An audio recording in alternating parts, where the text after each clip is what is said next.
أبي هريرة رضي الله عنه أن رسول الله صلى الله عليه وسلم من قال سبحان الله وبحمده في يوم 100 مرة حطت خطاياه وإن كان مثل زبد البحر.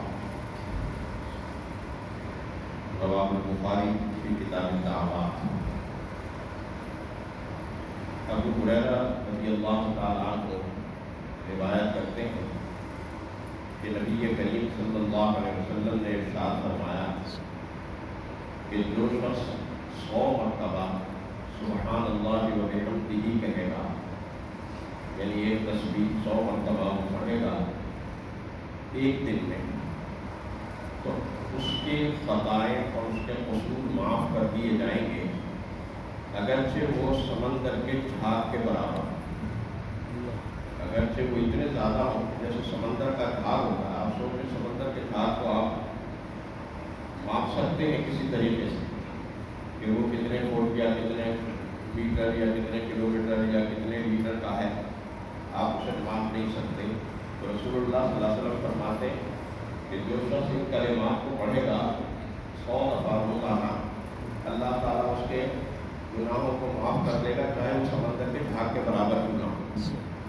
اور ایک اور مقام پر رسول اللہ صلی اللہ علیہ وسلم نے ارشاد فرمایا کہ اگر کوئی شخص ایک تسبیح روزانہ فجر کے بعد، فجر کی نماز کے بعد، اور جس وقت طلوع آفتاب ہو رہا ہوتا ہے اس وقت سبحان اللہ و بحمدہ سبحان اللہ العظیم استغفر اللہ، سبحان اللہ و بحمدہ سبحان اللہ العظیم استغفر اللہ، یہ ایک تسبیح اگر اس پر پڑھے گا تو اللہ تعالیٰ اس کو اتنا رزق عطا فرمائے گا کہ اس سے سنبھالا نہیں جائے گا.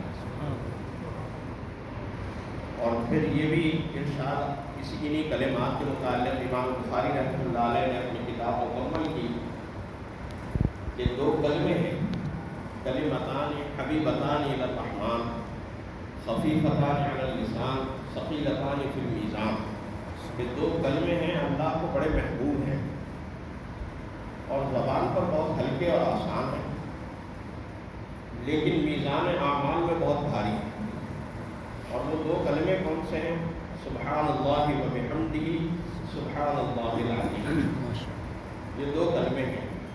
تو اب رسول اللہ صلی اللہ علیہ وسلم فرما رہے ہیں کہ حبیبتان الی الرحمن، یہ 2 کلمے اللہ کو محبوب ہیں. تو جو زبان ان کلموں کو پڑھے گی وہ زبان بھی تو اللہ کو محبوب ہو جائے گی نا، ہے نا. اور جس کی وہ زبان ہوگی وہ بھی اللہ کو محبوب ہو جائے گا، اس لیے کہ میری زبان میرے ارادے سے چل رہی ہے نا، میں اسے چلا رہا ہوں، میں اسے استعمال کر رہا ہوں، میں اس سے الفاظ بول رہا ہوں، اچھے الفاظ بول رہا ہوں تو اچھے بول رہی ہے، برے الفاظ بول رہا ہوں تو برے بول رہی ہے. میں اگر اس زبان سے گالیاں نکالنا شروع کروں گا تو یہ گالیاں دینی شروع کر دیں گے. تو یہ زبان تو میرے اختیار میں ہے. تو میں جب اس سے وہ کلمے پڑھ رہا ہوں کہ جو اللہ کو محبوب ہے تو اس کا مطلب ہے میری یہ زبان بھی محبوب ہو جائے گی، اور کیونکہ یہ میری اختیار سے پڑھ رہی ہے اس لیے میں بھی اللہ کو محبوب ہو جاؤں.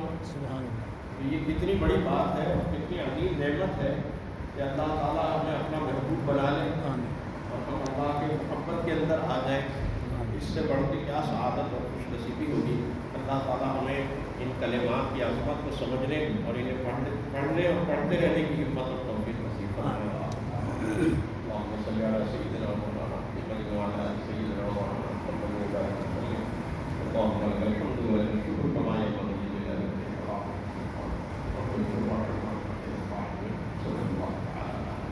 وجهك.